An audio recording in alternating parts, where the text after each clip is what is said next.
നമ്മുടെ കഴിഞ്ഞ ദിവസം നമ്മൾ ചെയ്തു, ഇന്ന് ഒരല്പം മുമ്പ് നമ്മൾ വീഡിയോ ചെയ്തിരുന്നു നമ്മുടെ നവീൻ ബാബുവിന്റെ മരണം. അപ്പൊ ആ മരണത്തിൽ കണ്ണൂർ ജില്ലാ ഘടകവും CPM സംസ്ഥാന ഘടകവും ഒട്ടും പ്രതീക്ഷിച്ചില്ല ഈ കുടുംബം നേരെ ചെന്ന് VD സതീശനെ കാണും, മുഖ്യമന്ത്രി കാണുമെന്ന്.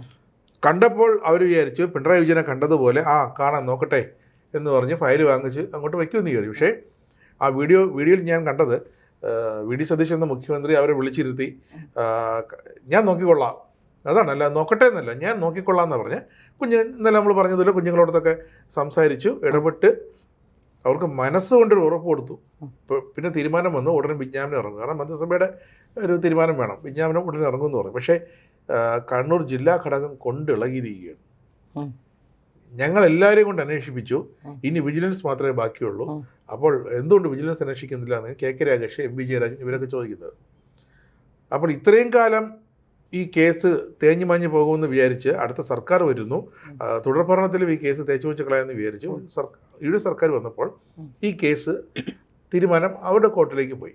അങ്ങനെ CPM നേതൃത്വം ഈ CBI അന്വേഷണത്തെ വിജ്ഞാപനത്തിന് മുമ്പേ എതിർക്കുകയാണ്. അത് ഒരുപടി മുമ്പേ അവർ എതിർത്തു തുടങ്ങി. വിജ്ഞാപനം വന്നിട്ട് എതിർത്തെങ്കിൽ അതിനൊരു ന്യായമുണ്ടായിരുന്നു. ശരിക്കും ഈ CPMകാർ അവർ ശരിക്കും ഈ കണ്ണൂർ ജില്ലാ ഘടകം മൊത്തത്തിൽ കൊടുക്കുമെന്നുള്ളൊരു ഭീതി കൊണ്ടാണോ ഈ ഒരു നീക്കം വരുന്നത്? തീർച്ചയായും അങ്ങനെ തന്നെയാണ്. അതായത് CPM ജില്ലാ ഘടകം ബന്ധപ്പെട്ടുണ്ടായിട്ടുള്ള ബിനാമി ഇടപാടുകളുടെ എല്ലാം, ഒന്ന് പെട്രോൾ പമ്പ്, ഭൂമി കയ്യേറ്റം, റിയൽ എസ്റ്റേറ്റ് അടക്കമുള്ള എല്ലാ ബിനാമി ഇടപാടുകളുടെയും വിവരങ്ങൾ പുറത്തു വരും എന്നുള്ളത് കൊണ്ട് തന്നെയാണ് ഈ കേസിൽ CBI അന്വേഷണത്തെ ഇവർ ഭയക്കുന്നത്. പിന്നെ KK രാഗേഷ് ചോദിച്ച ഒരു ചോദ്യം, എന്തുകൊണ്ടാണ് വിജിലൻസ് അന്വേഷിക്കാത്തത്? അതിന് കൃത്യമായ ഉത്തരമുണ്ട്. കൊലപാതകം അന്വേഷിക്കുന്ന വിജിലൻസ് അല്ല.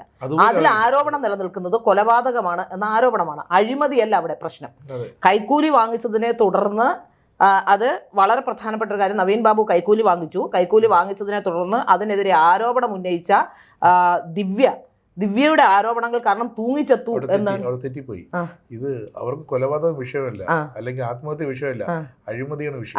അതാണ് അറിയാതെ വന്നത് വിജിലൻസ് അന്വേഷണം.